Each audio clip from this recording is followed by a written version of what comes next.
Good morning, friends.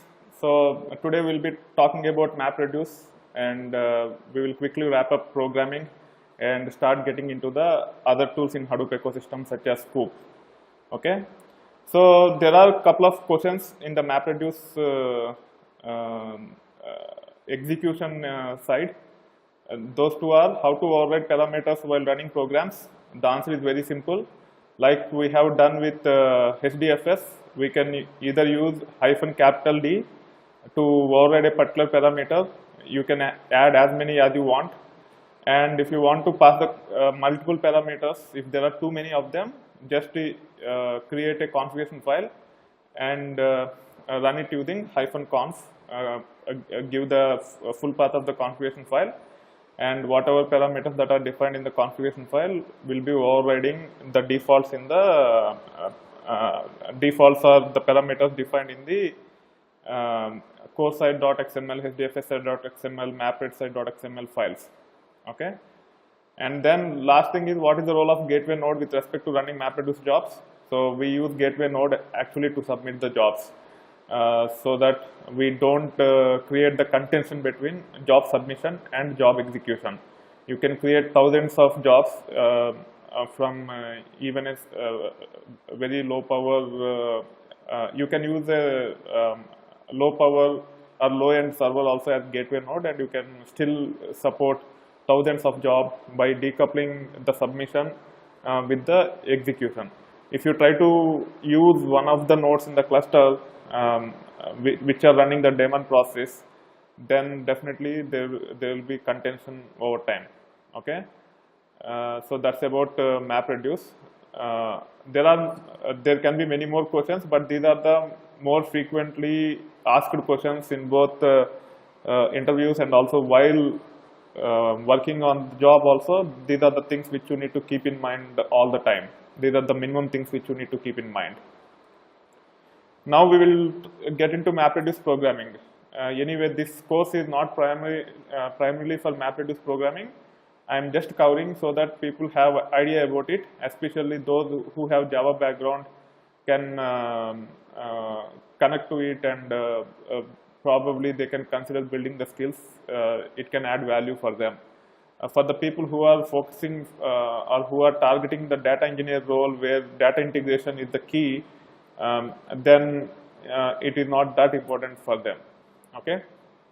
Even for the application developers, they not only need to know Java, they also need to know Scala or Python, because most of the Spark projects are being developed in Python.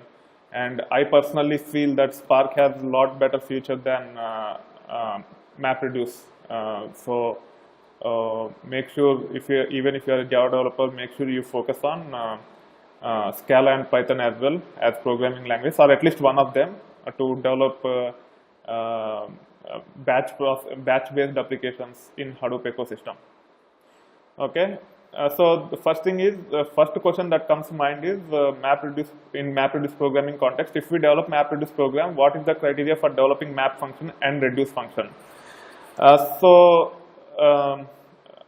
will explain that. So if you think about any application, okay, you will be performing certain type of, so all the operations that happen in application can be categorized into multiple groups. If it is OLTP application, most of the operations will be transaction based, where some things will be debited from one account and credited to other one. That's called a transaction. There is a barter happens between two parties, so that is called as transaction. Okay.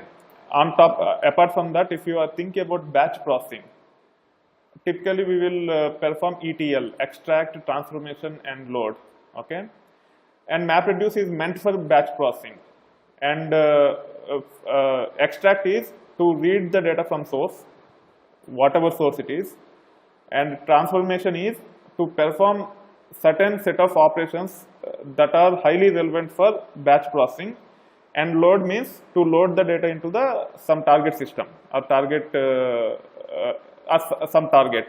Okay, so extract in so now I will do the whiteboarding real quick.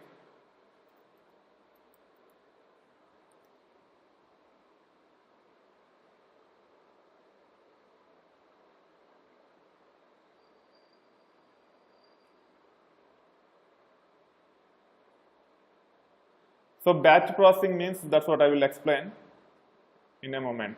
Okay. So think about a retail company. Okay. So what are the transactions for a retail company? If you go to Walmart, you buy products, you keep the products in a basket and go to the point of sale system or POS system. It's an industry standard word, POS. So if you face an interview and if you claim on retail, if you cannot talk about POS or point of sale, then you will not be selected. Whatever, how much technically strong you are, it doesn't matter. Okay, so you take it to the POS, point of sale, where they actually swipe all the products and take the payment. Okay, that is called as POS system. That's a transaction system, because you are buying the products and in turn you are giving the money. Okay, so as an executive, let's say there is a VP of sales in Walmart. He wants to see which store is performing better compared to other stores. That is one use case. There are 4,500 stores in Walmart, and he wants to generate a report which store is his top store, where the most of the sales are happening, and which store is more profitable store. Sometimes even though there is a lot of revenue, the profit might not be very high. So these are very important reports for the vice president of sales, who monitors the sales of all the stores. Okay, so to get that, what we need to do, so there will be some database which will be supporting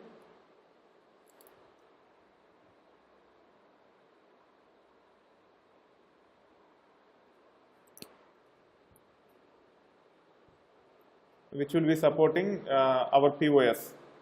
Okay, so there will be a lot of transactions going in. So when we say transaction, it will be real time. There won't be any batch in that. Now, if I want to get the data from all the stores from these databases and generate a report around it, I cannot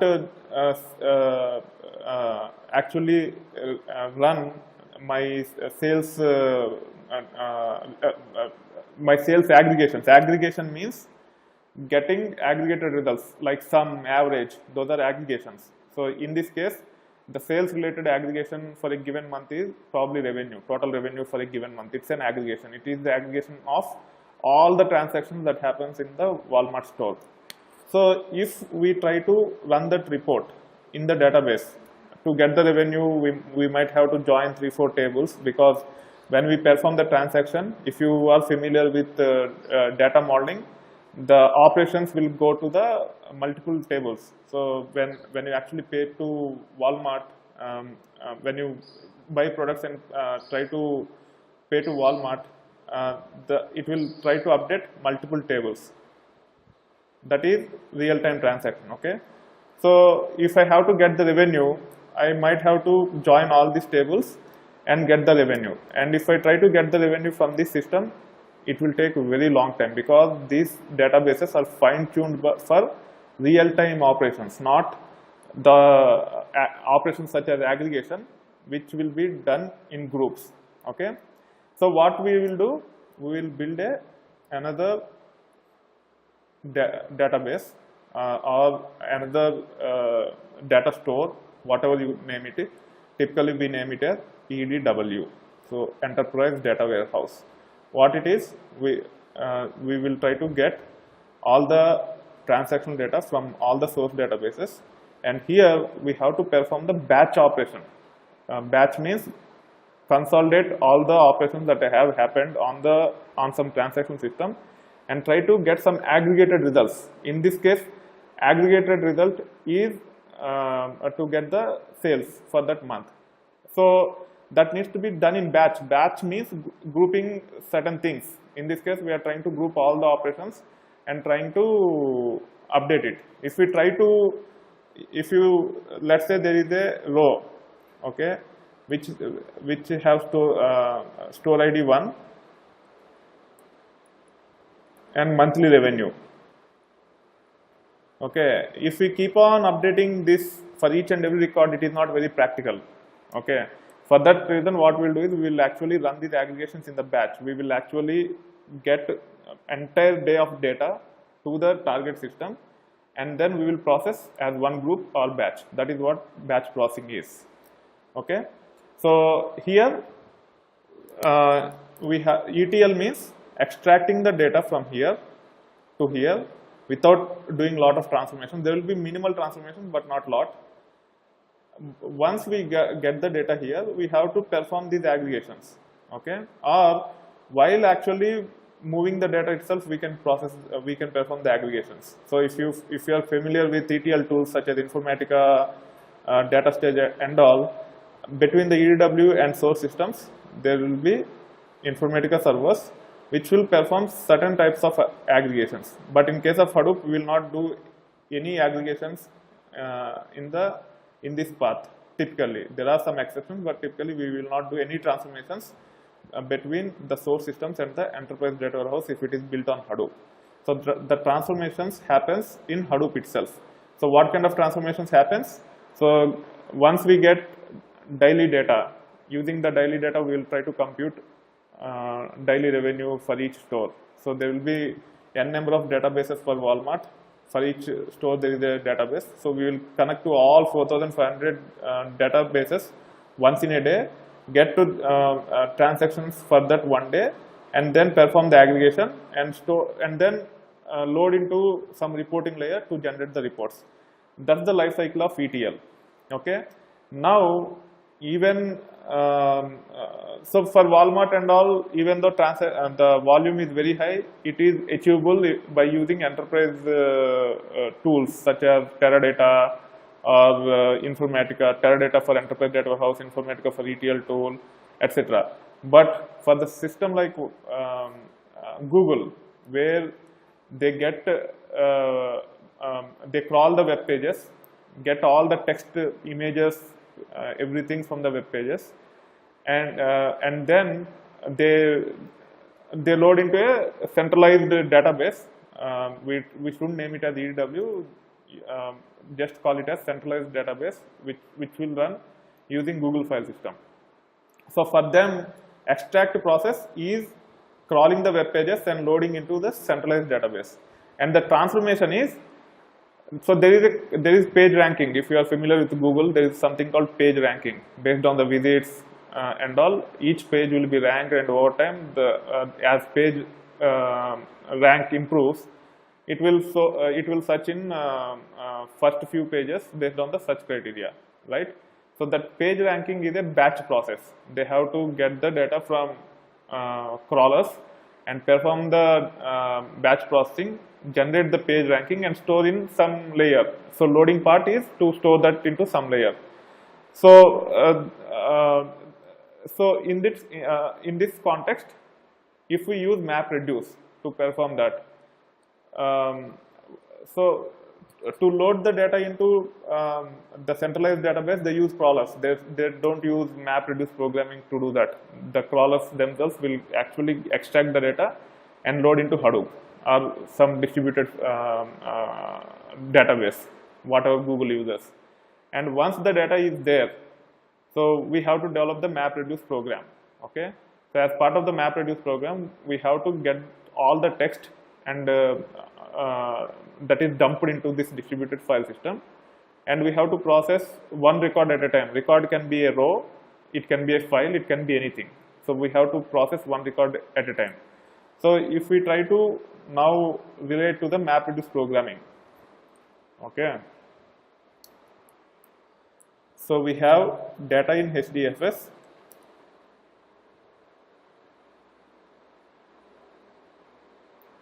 which is nothing but output from the crawlers, okay. And then as part of the programming, so we are talking about programming context, not the execution context. I explained the deck of cards how MapReduce works, right? So now I am explaining from the Google context. So now data, or we can take care of Walmart also. So when it comes to Walmart, we have our source database from which all the transactional data is stored into this centralized data warehouse. Okay, from if it is implemented in Hadoop, I'm not saying it is implemented in Hadoop for Walmart, but if it is implemented in Hadoop, once the transactions is here, we can use Scoop to get the data to here, or we can use our custom solutions to do so.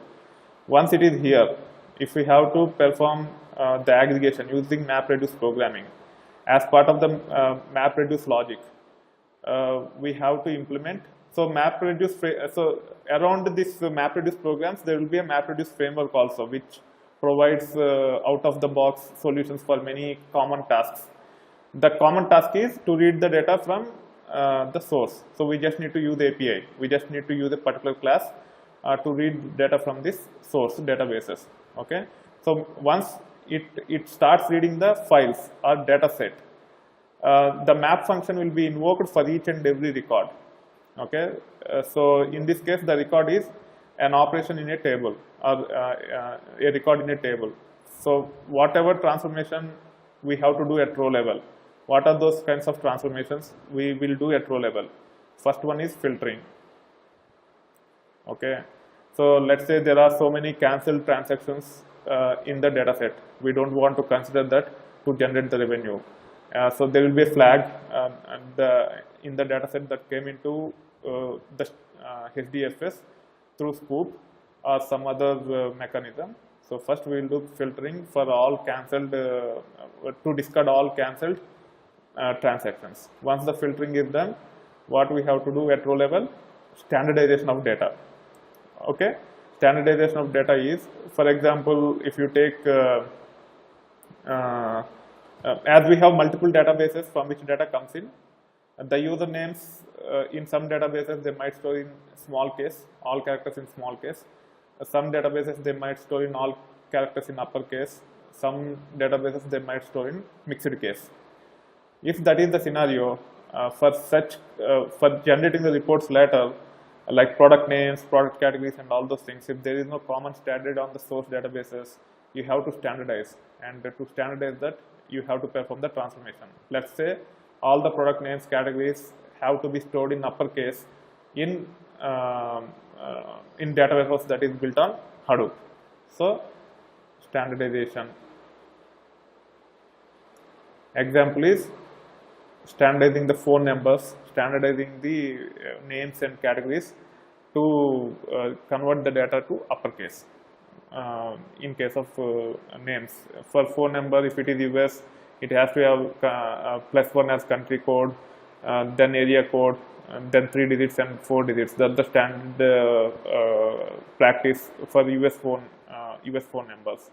And for the India, it is +91, and there is no standard of area code, blah blah blah. To support all the stores of Walmart, we have to use one common standard for phone numbers that are coming from different countries using different standards. So that also comes under standardization. All those transformations can be done at record level. Once the record comes, we can actually apply those transformations. So as part of the map function, when we implement the logic, we have to perform filtering, standardization, and you can data cleansing. Okay, standardization and data cleansing are similar, but data cleansing means if data is corrupted for some reason, and if you want to cleanse the data, for example, if there are special characters, or if there are spaces in the end of the name, or if there are spaces in the before the name, you have to clean those up so that you can actually get the results faster when you try to search, when we generate reports later. So all these kinds of transformations can be done at row level. So those needs to be implemented in map function. Okay, and then we have reducer.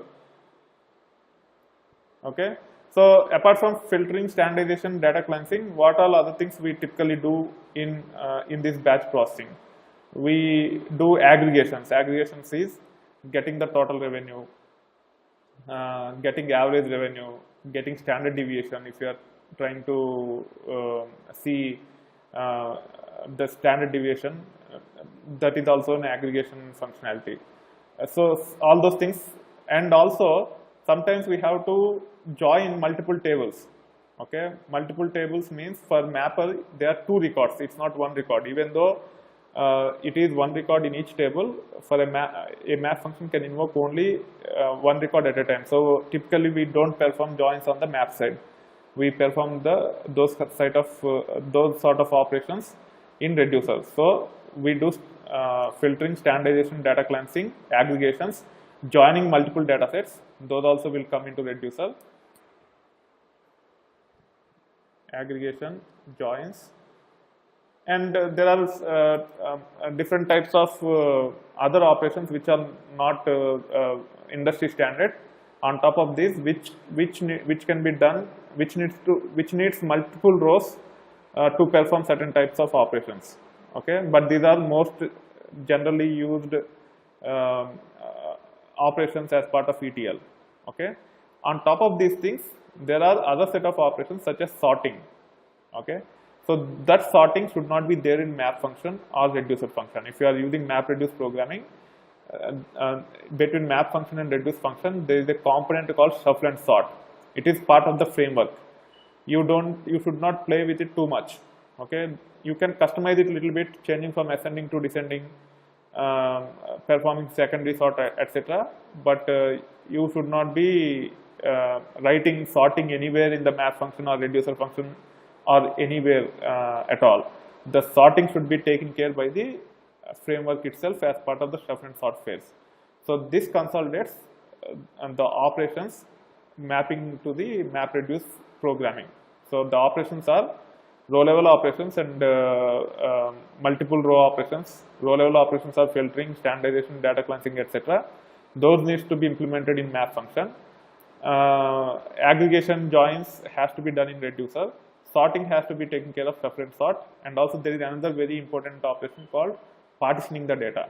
Okay, partitioning the data is effectively used in data warehouses for partition pruning, so that we even do not touch the data that we don't need for batch processing purposes. Even partitioning should be taken care as part of the shuffle and sort. Okay, so here in between there is shuffle and sort. We take care of sorting, partitioning. These are the most common operations which will be taken care by framework itself, but we can customize a little bit. Okay, so this answers the question. If we develop MapReduce program, what is the criteria for developing map function and reduce function? The criteria for developing map function is to implement filtering, standardization, data cleansing, which are typically row level operations, and the development criteria for reduce function is sorting the data. So what is the programming language we use? We use typically Java. Okay, and we can implement anything in this map function and reduce function, but the best practice is whatever I have explained. Okay, so this is the criteria for the best practice. If you try to do other things, then it will not perform very well, and you will have significant issues. So you have to understand what needs to be implemented in mapper class and what needs to be implemented in reducer class. So there is a question from Sai. He asks, can we implement map and reduce in Python? Yes, there is a concept called Hadoop streaming, and you can use Python to implement map function and reduce function. And shuffle and sort, you can tweak little bit, but it does not give as much flexibility as using Java, but you can do it. You can even use C++ by using the concept called pipes, Hadoop pipes. How to know how many mappers we have to write? That's the design question. It all depends upon the requirement. Okay, so we do not get into all those details. If you are from Java background,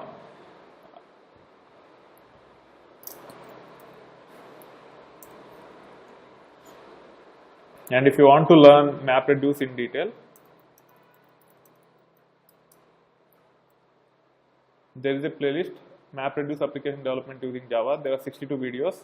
I have covered all the APIs in detail. Still there are some transformations that needs to be covered, but I can say 80% are covered, and people have cleared certifications going through this content, and also got jobs just by learning using this. Okay, so that's about so if you think about top 3 stocks per day, all these I have shown only using one MapReduce program, but there will be scenarios where you have to use multiple MapReduce programs, and you will understand when you use Hive, which I will be covering extensively. When we actually run Hive query using multiple joins, it will internally submit multiple MapReduce jobs. Okay, so that's it. And next is, what are the steps involved in development life cycle? So I will show a simple program. I am logging into my GitHub account. Okay, whatever I have covered in Java MapReduce course, the code is available under NYSE. Okay, so code Hadoop NYSE, source, main Java, and you can see there are multiple packages in that. NYSE is the main one, which have all the components which are covered as part of the course. There are multiple MapReduce programs for multiple scenarios. And then I will be using cards, and there is a program called card count by suite. I have explained how MapReduce in layman terms using cards earlier. Okay, so now here we are trying to implement card count by suite. Okay, so the first thing which you need to do is you have to extend configure and implements tool. So tool is the interface which will actually submit this as MapReduce job. So you have to implement a map function, you have to implement a reducer function. These can be nested classes, or these can be main classes also. So there is no rule that all the classes related to a MapReduce program has to be nested class for a particular program. It is not the case. You can actually use it as a nested class. If you are a Java program and if you want to understand what is the best way to develop MapReduce applications, okay, what you can do is you can go to grep code. Grep code. There is a website called grepcode.com or something. It's a Java source code search, and here you can search for Hadoop examples.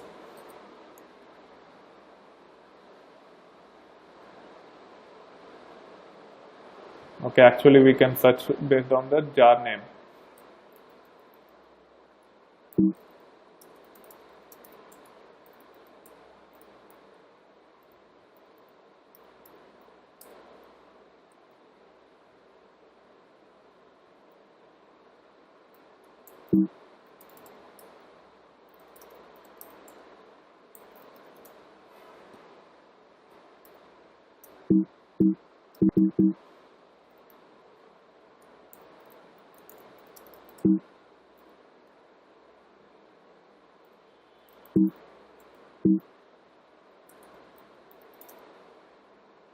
Find user name Hadoop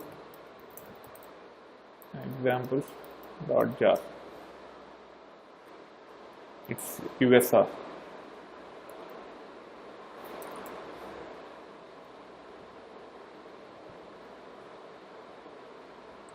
So this is the one.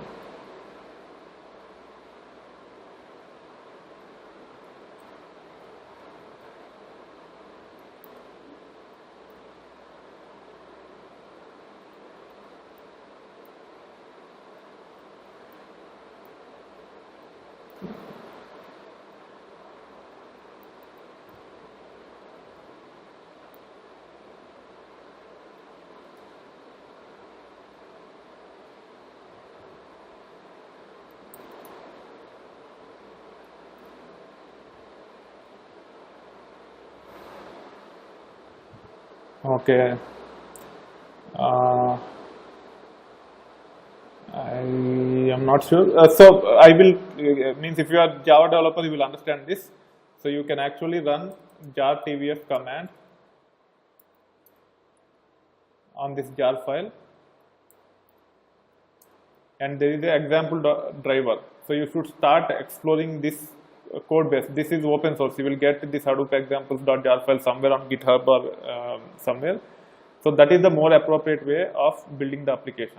Okay, but main point which you need to understand here is the classes needs to be as part of one package or one class. Mapper class and reducer class need not be designed like that. They can be main classes themselves. Okay, and then as part of the card count by suite mapper, we have to override a function called map function. And if you see, card count by suite mapper is extending the mapper class, and it takes 4 parameters for that class. The first one is input key type, input value type, output key type, and last one is output value type. So there are 4. So input key type is for a record what is the key and what is so it depends upon the input file format we use. By default, the file format is input file format is text file format. So text file format, the key is byte offset. Byte offset is let's say this is the file. Byte offset is nothing but the address for the first byte of each and every row is called as byte offset. So there will be some byte value byte offset here, and then there will be some byte offset here. Typically it starts with 0 for each file, and then it's a relative address for each row. So it is 0, and based upon the length of this, if it is let's say 20 characters, for the next record the byte offset will be 21. There is nothing here, so then it is considered will be one record which is empty, and then 22 will be byte offset for the third record. So that is the key for the input file format.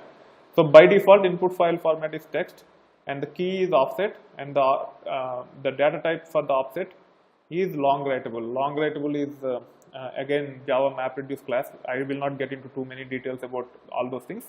It is to store the long values. For a very large file in HDFS, it will cross integer and it can go up to long. That's why they defined it as long writable.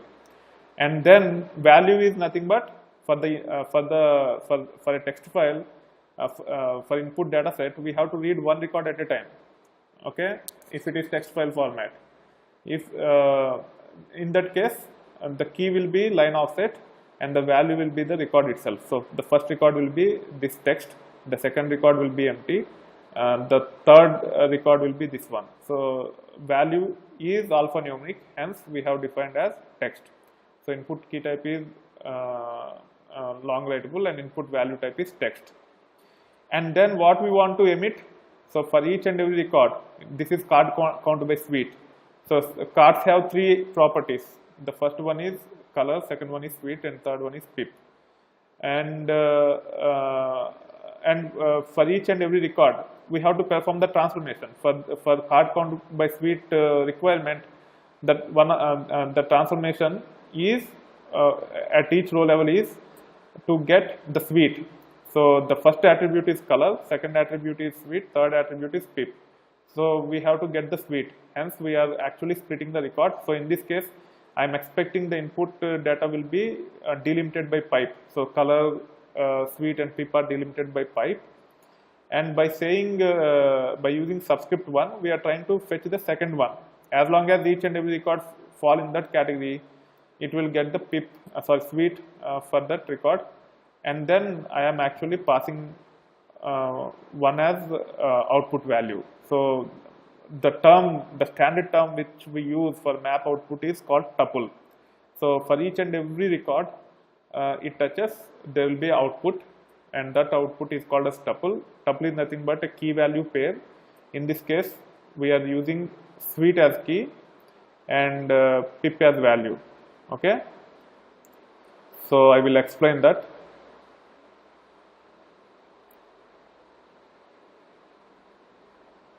So for this one, data will look like this.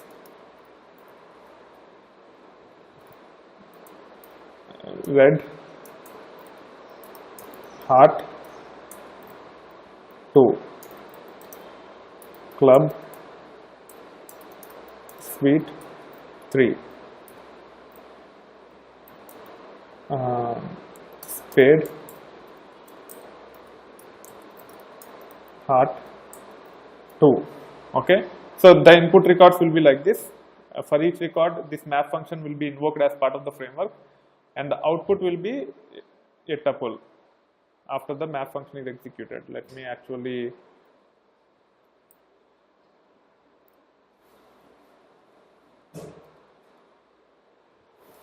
okay, so the output will be like this. For each and every record, the transformation what we are trying to do is extract the second attribute, which is suite, and this is actually black,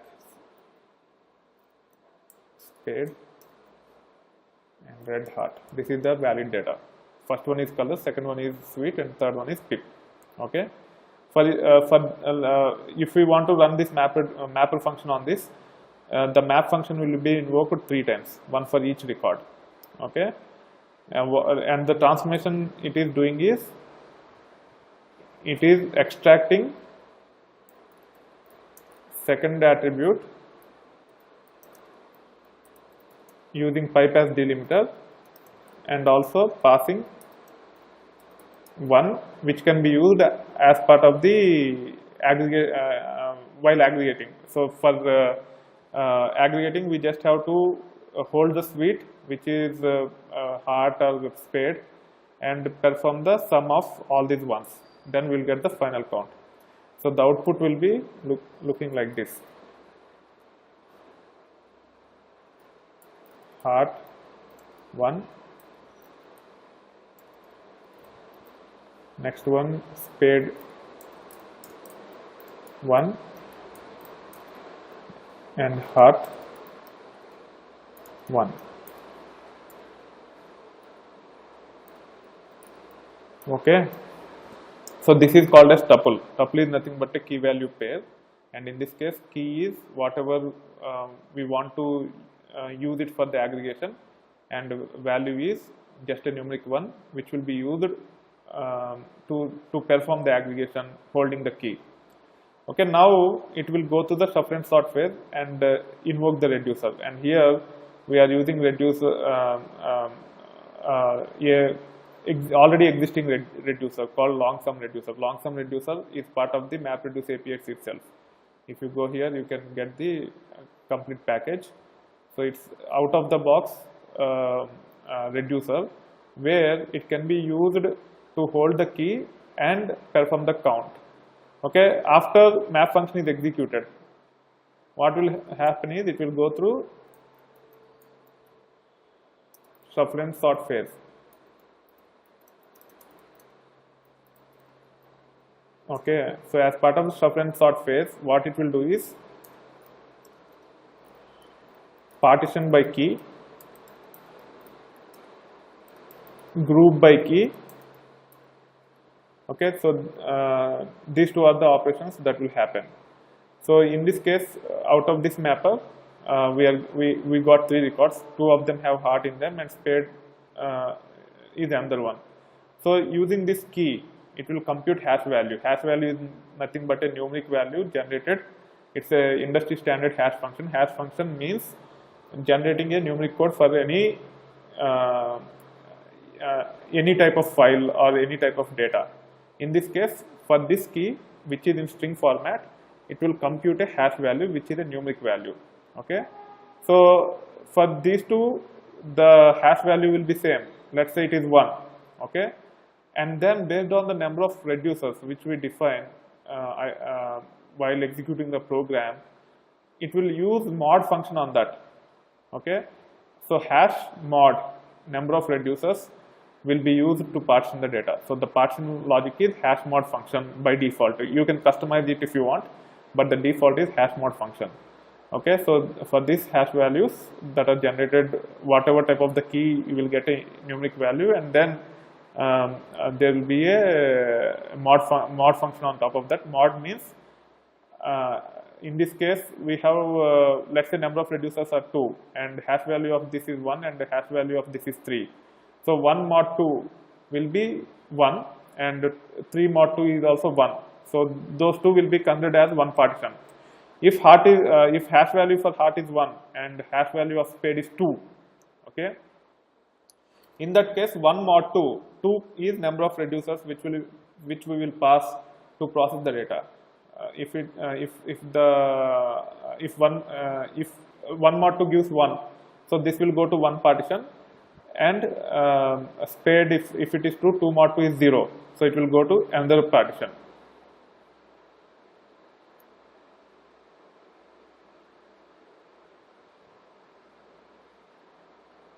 No, this is not a word count program, this is a card count program.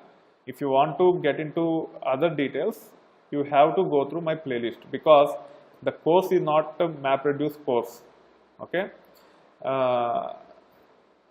So there are many top 3 stocks per day. You can actually go through it. I define a problem statement and I actually design the application, and then I have implemented these things. So there are many aggregations in this. There is a join also in this. So there are so many advanced concepts in this. So you have to go through this playlist if you get into all those details.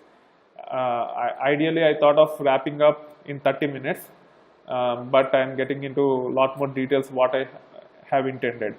And the main value of the course will be when we start talking about Scoop, Spark, etc. So as part of the Spark, we will not only see word count programs, we will see a lot of other other programs also. So you will perform a MapReduce over there using Spark, Scala, or Python. So this is the playlist. Okay. So where are we now? Okay. So using these values, it will partition. So using the hash mod function, it will partition. So in this case, the hash value for heart is 1 and spade is 2. So 1 mod 2 is 1 and 2 mod 2 is 0. So spade will go to one partition and heart will go to another partition. And also it will group. So if let's take the example of one more sweet, black,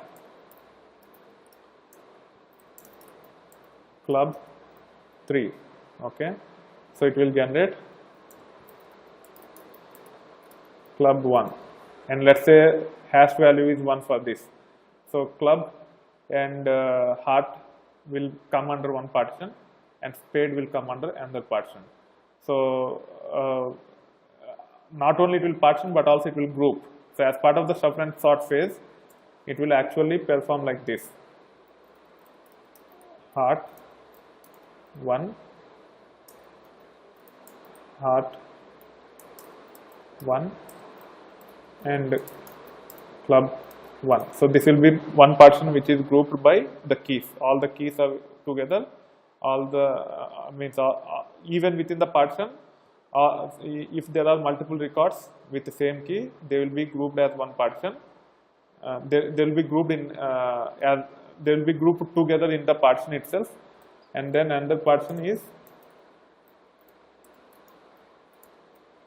another partition will have only one key. Okay. So this will happen on the mapper side. On the mapper side, it will try to partition and group like this, and then these values has to be passed on to reducer, and reducer has to perform the aggregation. So when these values are passed on to reducer, even these ones will be transformed into like this. Okay. It will also generate key and value tuples, but the key will be each unique. For reducer, before it passes as input, the key will be unique. Okay, so there will be only one key, and the values will be array of whatever we get it from multiple mappers, not just one mapper but multiple mappers. And then club. In this case, we have only 2 hearts, so let's show it like this only to be realistic. Okay, so these two will go to one reducer as input, and another reducer, because we have defined number of reducers as 2. We'll have key value pairs like this. Okay, and then this is array. Array is represented like this. Okay, and then as part of the reducer, if you go to the source code of this long sum reducer, let's do that. So go to grep code.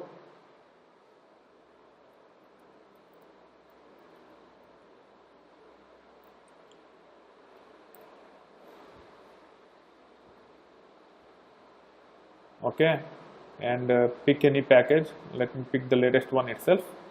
So this is the source code for the long sum reducer, and if you see here, they have overridden the reduce function.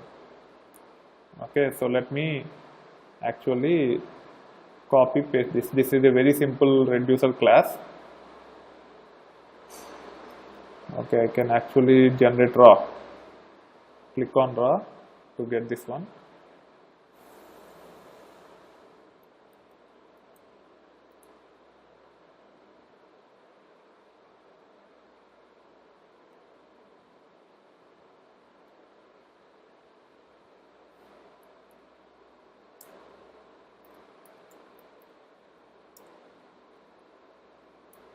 Okay, and here you can see what they're doing. Here input key type is a key itself, so whatever we pass as key will be replaced here. So in this case, it is text and long writable. Output key type for mapper is text, because we are passing the suite, and value type is long writable, which are nothing but ones. So whatever we have used as output key type and output value type, those will be passed as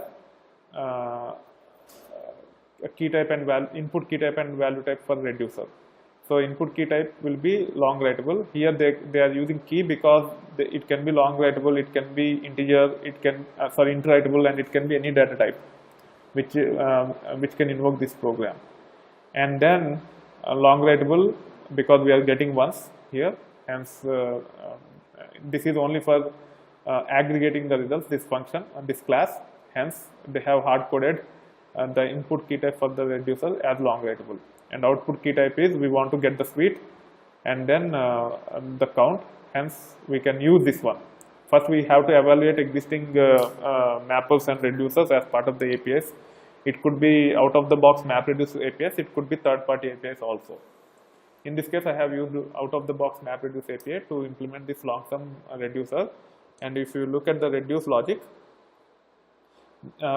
reduce function will be invoked for each key. In this case, there is one heart and one club and one spade. So this reduce function will be invoked once for each key.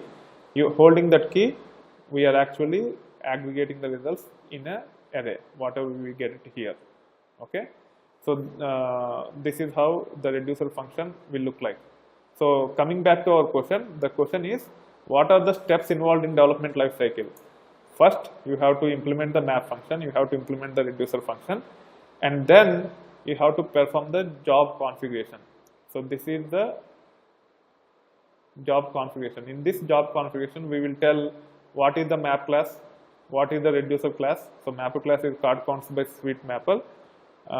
Reducer is long sum reducer, and also we have to tell what is the map output key class, what is the map output value class at the time of job submission. Even though we are specifying the output key type and output value type while writing the map function as part of the class definition, still you have to define map output key class and map output value class, and they have to match. Whatever you have defined in mapper has to be same here, then only it will work without issues. Otherwise it will compile successfully and it will fail later. And then set partitioner class, if you want to override the partitioning logic other than hash partitioning, you can use your own class and you can specify like this. Okay, and then you also have to go through so when we actually run the MapReduce job, we will pass the input path and output path. So we have to tell what is the input path by using set input path method. output path by using set output path method. So main thing which you need to understand is you have to take care of lot of job configuration, and again go back to my videos to understand it in lot more detail, looking into the real examples. As long as you understand that you have to develop the mapper function, reducer function by extending mapper class and reducer class, and then perform job configuration to define what is our mapper class to execute this map reduce program, what is the reducer class to execute the reduce program. We have to set input path, output path, all those things are considered as job configuration. Okay. And what is shuffle and sort? So as I have mentioned earlier, I have already explained this.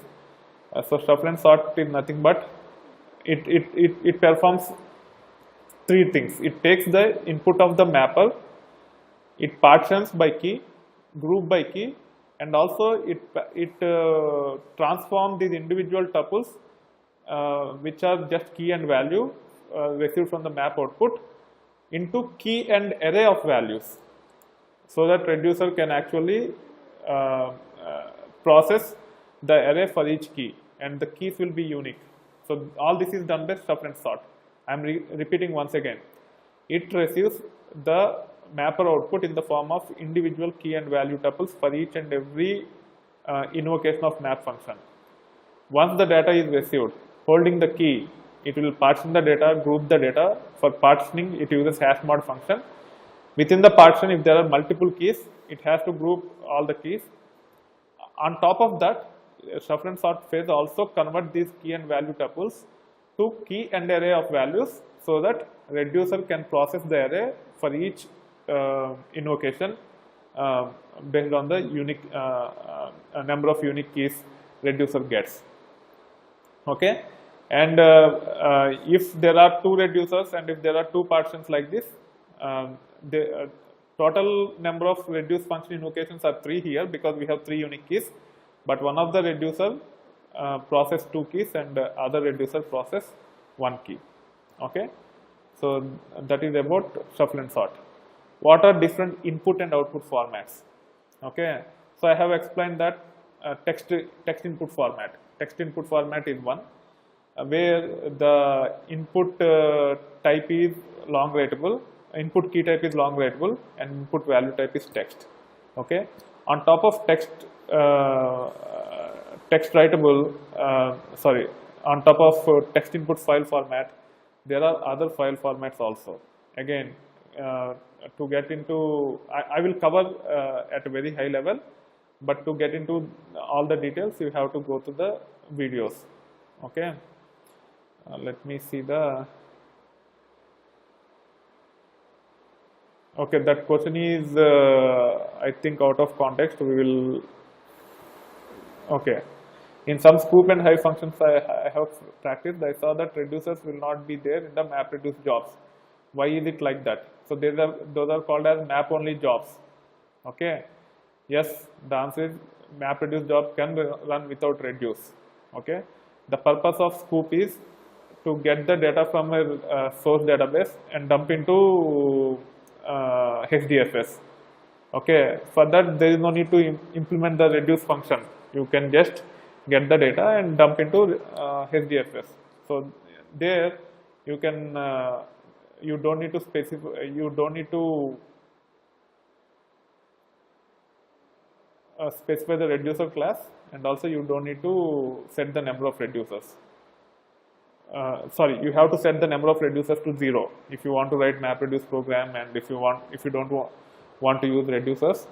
If you do not set number of reducers as 0, then it will use the default reducer itself. So you have to be careful when you are using map reduce custom map reduce programs, and if you want to perform only map only job, if you don't specify number of reduce tasks to 0, then it will execute default reducer. There is a default reducer functionality.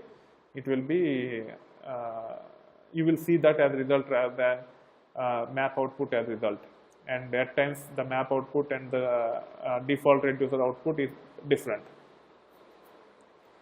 Okay, so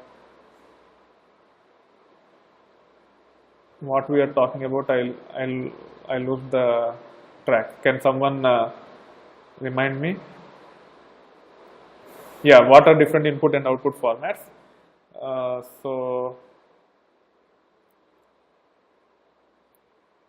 we can go to the grep code. This is very useful tool for Java developers. Text input format.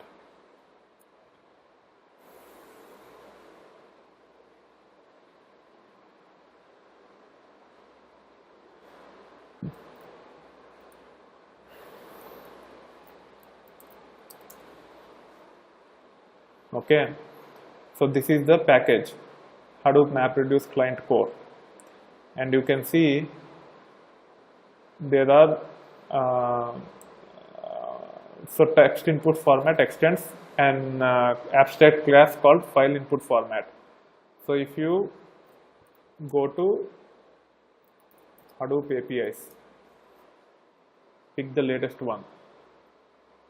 So I am showing how you can actually get the information quickly. Okay, so file input format.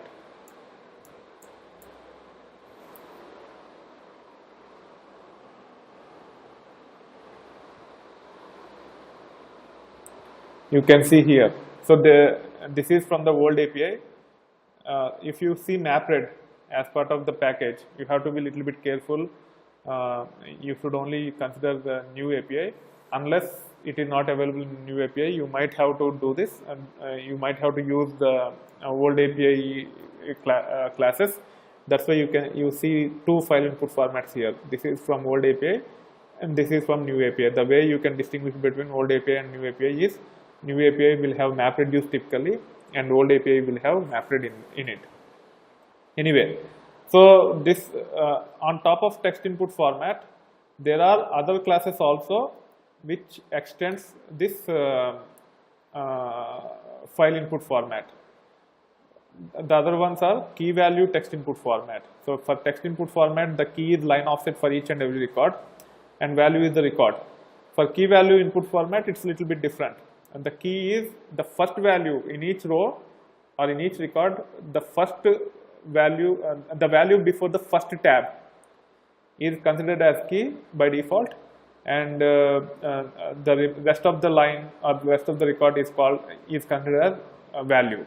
Okay, so for example, if you get a data where you have key as part of the first column and the value and then the rest of the record, and if you want to process that data, you can use key value text input format. N-line input format is if you want to process multiple lines in one shot. For each and every map invocation, if you want to club 4 lines at a time, and if you want to use N-line, if you want to invoke map function once for multiple lines for performance reason or for functionality reasons also in some cases, N-line input format is the one which you need to use. And if you want to process binary data, you have to store the files in sequence file format, and this is one of the ways to process the binary data using sequence file input format.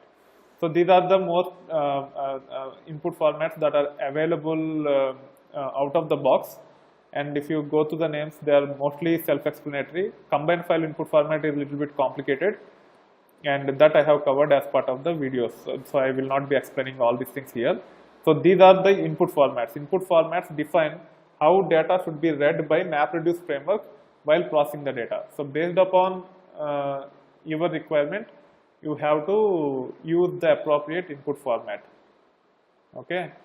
Similar is the case with output format. Output format is how MapReduce will actually write the data to HDFS. So the default is text output format, and this is the class, abstract class of file output format, and these are the 3 subclasses that are available. Default one is text output format, where it will actually store the data in the key value format. The key will be whatever the key in the reducer output. So for our purpose, it's the suite itself, which is heart.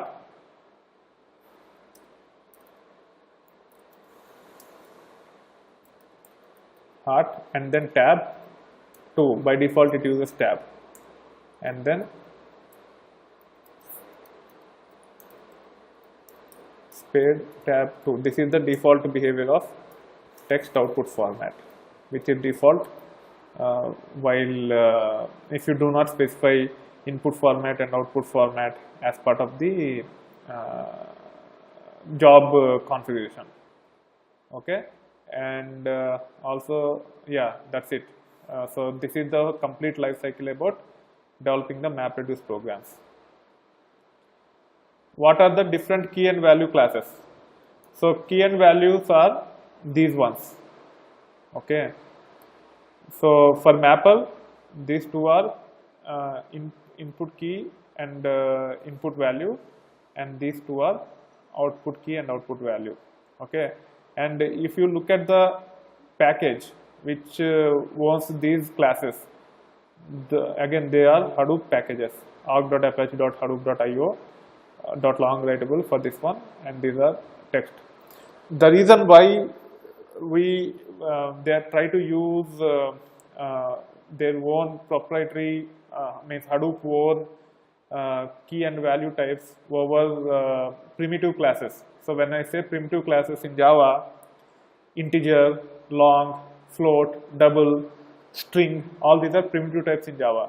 So instead of using primitive classes in Java, they have come up with these new classes for keys and value types, and the answer is serialization. Here I don't want to get into serialization too much. I will just define what is serialization. Typically, when you invoke Java, object will be created in memory, and once the program is done, as part of the garbage collection, the objects from the memory will be cleansed and they will be removed. If you want to persist beyond the scope of the JVM, if you want to persist the object which is in memory as part of your Java programs beyond the scope of the JVM, means even if JVM dies or if the program complete, so beyond the scope of the program in terms of, so beyond the scope of the object can be program and the JVM. So if you want to persist beyond the program or JVM, you have to perform something called serialization. Okay, there are APIs in Java which you can use to serialize a particular object, so that the object is transformed into byte stream, and that byte stream can be used to either persist on disk or to transfer over the network. Okay, so instead of using those primitive types which does not have serialization inherently, they actually created new classes with serialization. The first one is serialization, and also second one is they are very lightweight compared to primitive types. While storing the data, you don't need to use the heavyweight string object. Instead, it's better to use lightweight. So for performance reasons and serialization purpose, they have created these primitive types. Okay, so you have to, it's a very common question in interviews. So that is the next question. Why we have new set of classes such as interwritable, text, etc. instead of Java primitive classes, integer, string? The answer is serialization, to persist the objects beyond the scope of JVM or the program.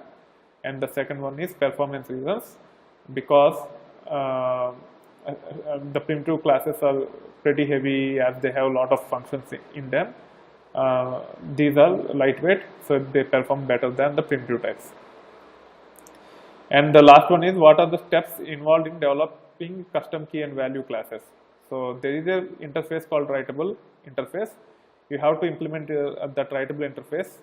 The writable interface have two methods you need to override, or which you need to implement.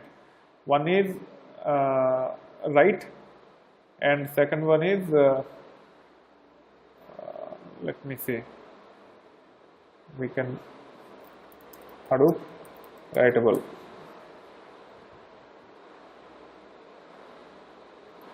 So it has two write and read fields. You have to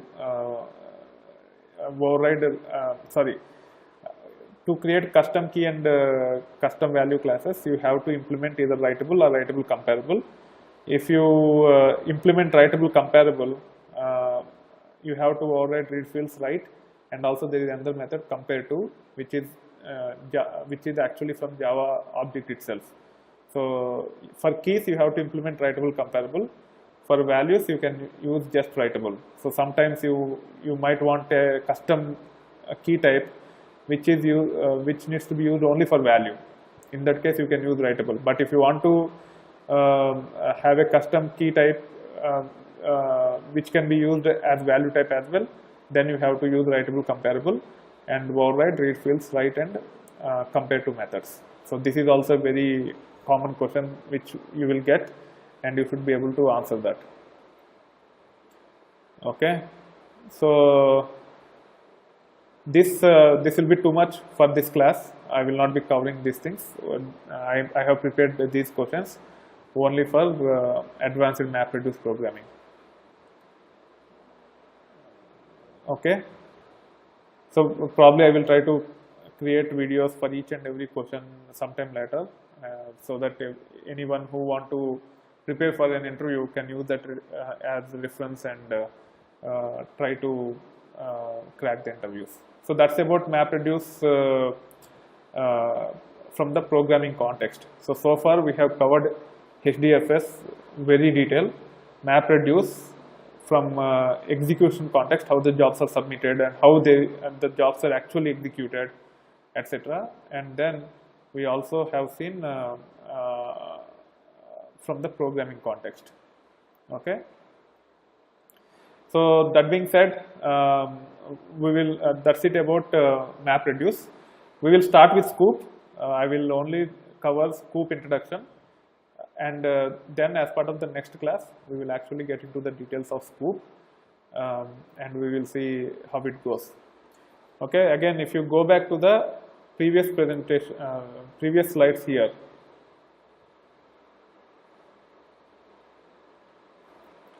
we have covered Hadoop core components, we have covered HDFS, we have covered MapReduce. So now we will be covering the tools on top of it. First we will start with Scoop. Scoop is used for data ingestion. Okay, so it uses MapReduce framework. That's why it is here. So when we actually submit a Scoop job, it actually generates a MapReduce program. What Mapper will do is, Mapper will try to connect to the database. So it will not try to read the data from HDFS. Instead, it will try to connect to the source database, read the data, and then dump into HDFS. So the source is database and the target is HDFS. So it uses its own custom input formats and output formats. So you don't need to worry about those things. Instead, when it comes to Scoop, what you need to do is, it's a command line utility, and you should be able to run the simple Scoop commands, which will internally convert into MapReduce program and accomplish the task for you. Similarly is the case with most of the other tools, Hive, Pig, Oozie, Flume. You don't need to code in MapReduce. You have to understand several commands and the syntax. In case of Pig, you have to learn new programming language, which is much simpler than Java, to perform certain transformations. Okay. Anyway, this course will not cover Pig in detail. I will just show a small demo, but we will be covering Scoop, Hive, and then we will move on to Spark. Okay, so now I will cover from CloudX Lab, which you have access to.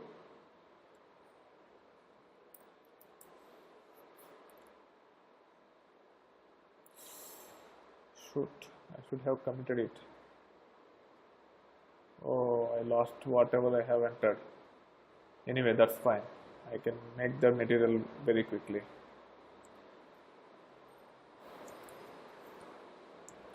Okay, so once you log into CloudX Lab, you will get lab credentials. To practice the Scoop, you need to have MySQL credentials. Don't use these credentials. Use the hostname here, but don't use these credentials. Instead, use retail_DBA with ITversity as password. Okay, so you can go to a web console either by clicking on this. So from here, most of the stuff will be hands-on. Very little will be theoretical. Hands-on in the sense, I will be demonstrating little bit, covering important concepts for a given tool. And also, I will not be getting into too many details even on these things. I will quickly cover the concepts and show one or two demos covering most of the concepts, and then move on to the other things so that we can cover other areas. For your hands-on purpose, I will annotate as part of the videos. After each class, go through those annotations and go through the relevant relevant videos and watch those things.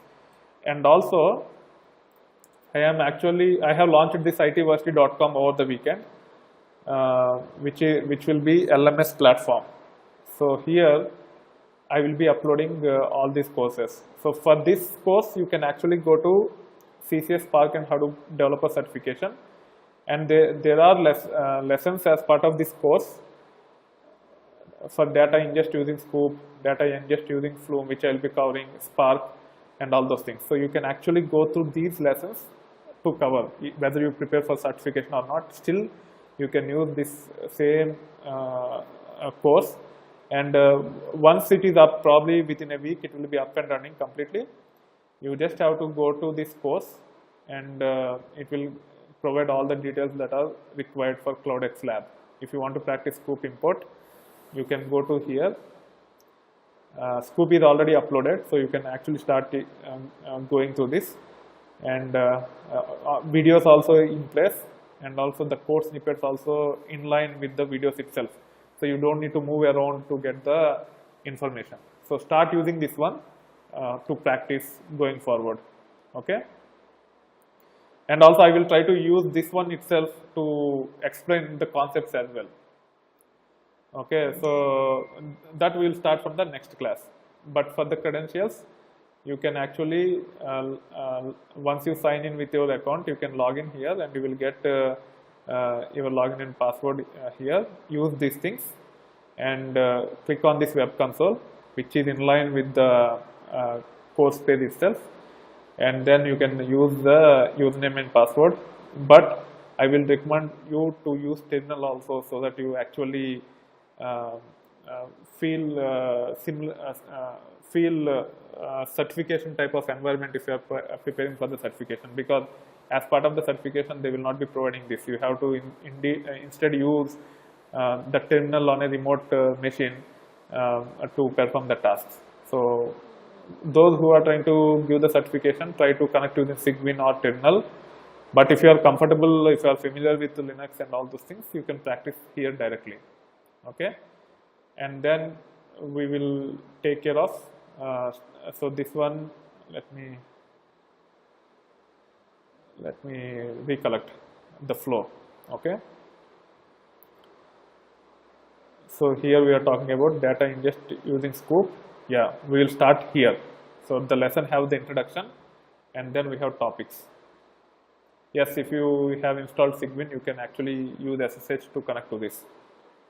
If you set up SSH package. If you have any issues, let me know. I will try to resolve it quickly. Okay, so from next class, I will start from here. So if you have any questions, I will take those things for next 10 minutes, and then we will wrap up for today. And also, if you like this, please try sharing. You can actually show me, and I will actually try to fix it. So let me make you presenter. If you have already tried, participants, Gopi.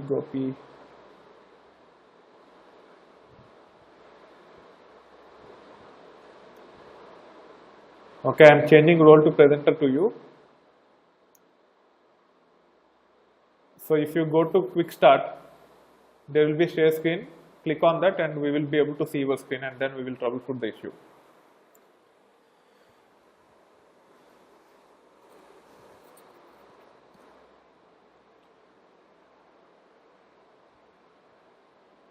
Okay.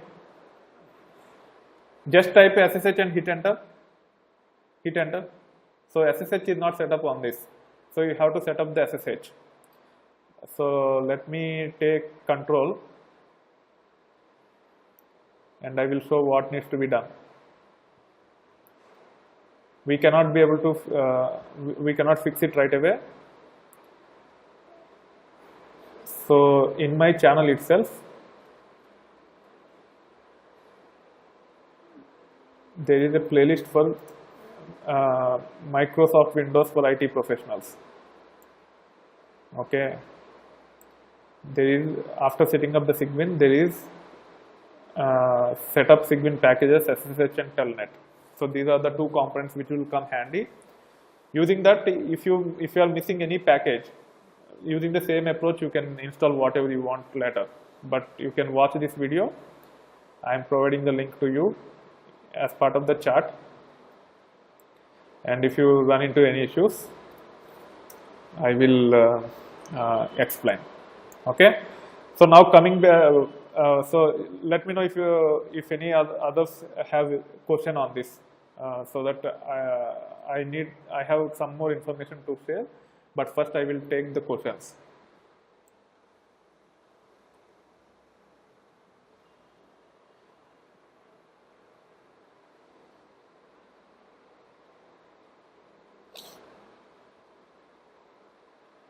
So the class might go into 7 weeks rather than 6 weeks, because I have spent a lot more time than I should on HDFS and MapReduce.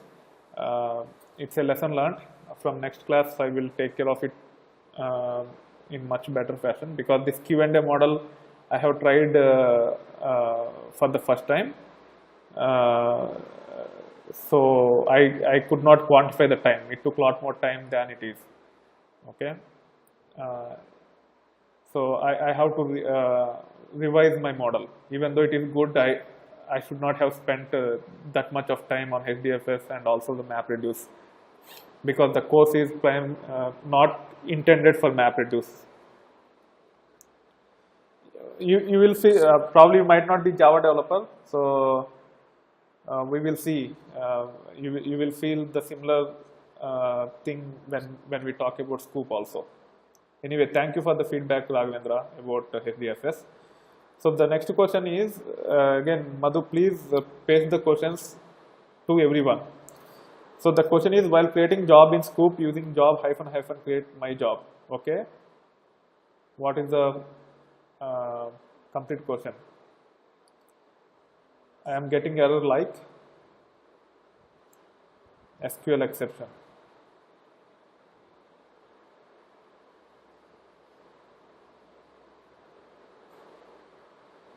Oh, okay. About connect man. So wait, Madhu is asking a question. Madhu, please ask to public, so that everyone know that you are asking a question. Because as you are sending me to only me, others are also asking the questions. So Madhu is asking the question. Let it finish, then we will see the other thing. Okay. So Scoop job. You can actually send me an email, Madhu. I will see the question. I will see the email and I will try to respond, because Scoop job is not very important. Okay, so I will take it offline. So the other question is, Chandra is asking to email him the YouTube links. I will do that. So I will actually share the the course name in ITversity website. That will be centralized location for you.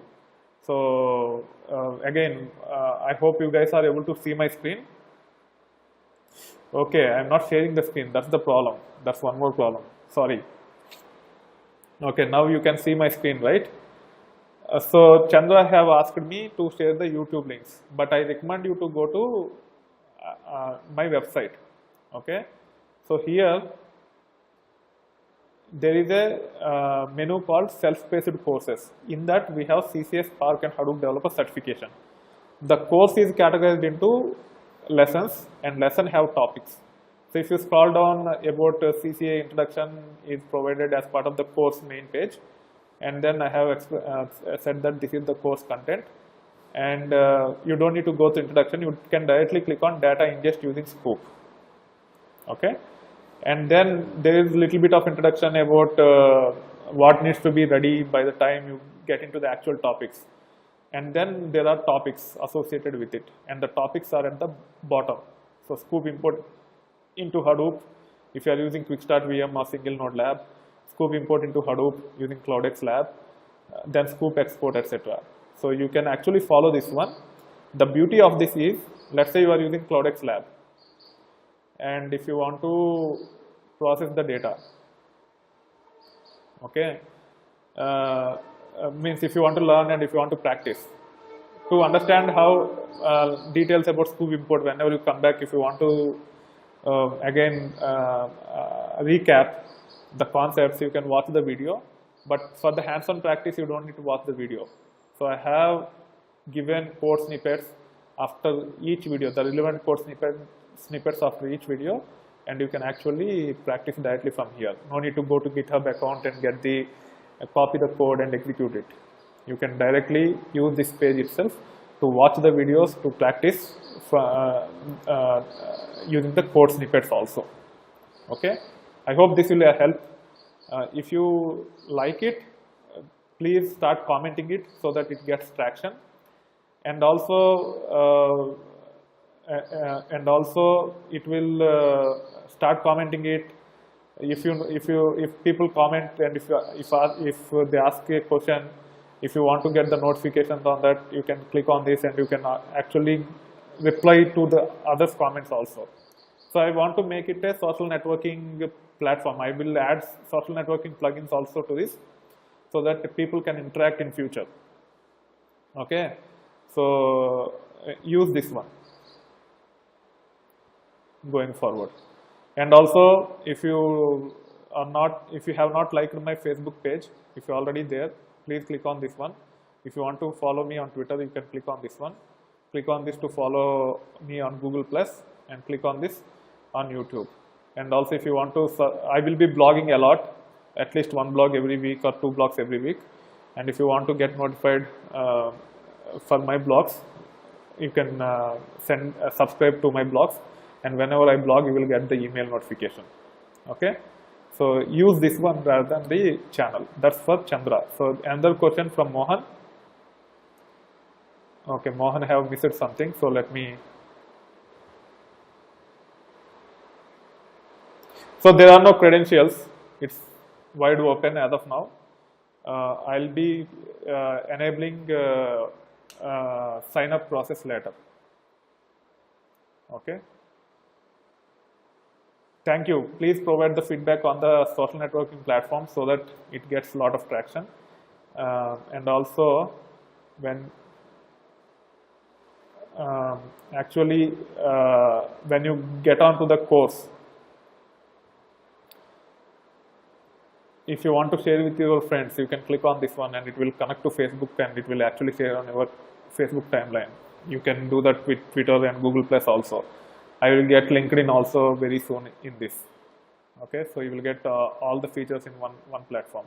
So now there are some questions about Spark. Okay, Pramod have asked me, programming Spark seems easy compared to MapReduce. Is MapReduce still being used in developing applications? So again, if you are from a Java background, learning MapReduce will definitely give you an edge, and it's very easy to learn MapReduce. For application developer perspective, you should know MapReduce, and then you should learn Spark using Scala or Python, one of the programming languages, or both. Okay. Yes, you are right. Programming seems easy with Spark compared to MapReduce. That is right. And also Spark is a lot more powerful in some of the use cases. But Spark has a disadvantage of being memory intensive. So there will be applications which will be implemented in MapReduce, but the volume will be lower compared to others. So as an application developer, you should be able to work with Hadoop also in some cases when you actually develop some applications using HBase and all those things. Java will be Java approach will be better. Okay, I hope that answered your question. So the next question from Madhu is, can't we learn in Spark using Java? You can learn Spark using Java, but the certification, take any certification. There are multiple certifications. I recently posted a blog on Hadoop and Spark developer certifications. Okay, and I have provided a lot of details about all the certifications that are available. And if you want to know what all certifications are available for Spark, you can look into this. CCA is one, HDP CD Spark is one, MapR certified Spark developer is one, and Databricks certified developer is another one. So none of these ones uses Java as part of the certification. Because Spark and Python is so easy compared to Java, people started using those things. Even though they are a little bit slower than Java, when we actually use applications at scale, that overhead is negligible. Okay, so if you are a Java developer, learning Spark using Java will add very little value, because there will not be so many people who have that. Still, some of the companies want to implement Spark applications using Java. For those things, if you are expert in Java, I will definitely suggest you to explore Spark using Java also. But I will not be covering that. You have to learn. Probably later I might. Okay, and then you can you will have edge over the others in the competition. Okay, I hope that answered your question, Madhu. The next one is, can you give references to read about Scala and Python? So Tutorial Point is one. So there is a website called Tutorials Point where it will give brief overview about Scala and Python. But for my course, you don't need to be expert in Scala and Python. I will cover some basics of Scala and Python also. Probably wait until that time, and after that you can start exploring those programming languages. Okay.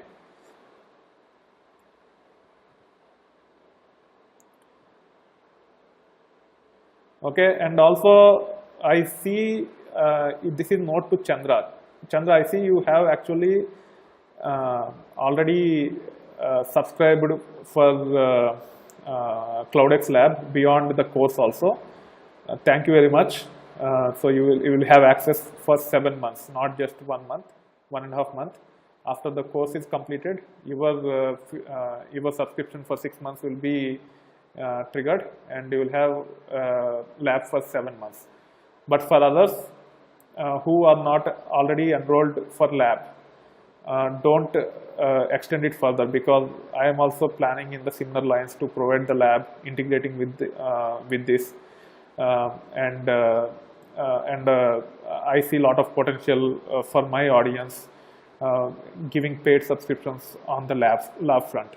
So don't enroll, wait for another month or 2 months if you want to get lab for extended period. If I could not get it delivered within a couple of months, then you can use CloudX Lab. And I will also promote CloudX Lab extensively if I cannot deliver. But I will try to get it done in a month or 2. So wait for a couple of months. Okay. So this platform will be one unified platform for everything, not only for Hadoop. Slowly I will add other technologies also. Yeah, no one will give you root permissions on the labs, that you cannot expect even in my one. Okay, because it's too risky. People can reboot the machines, and it can actually bad. Even in the projects, you will not have the root access as a developer. So that is the environment which you will have when you go to the projects. So you have to explore only from the developer perspective.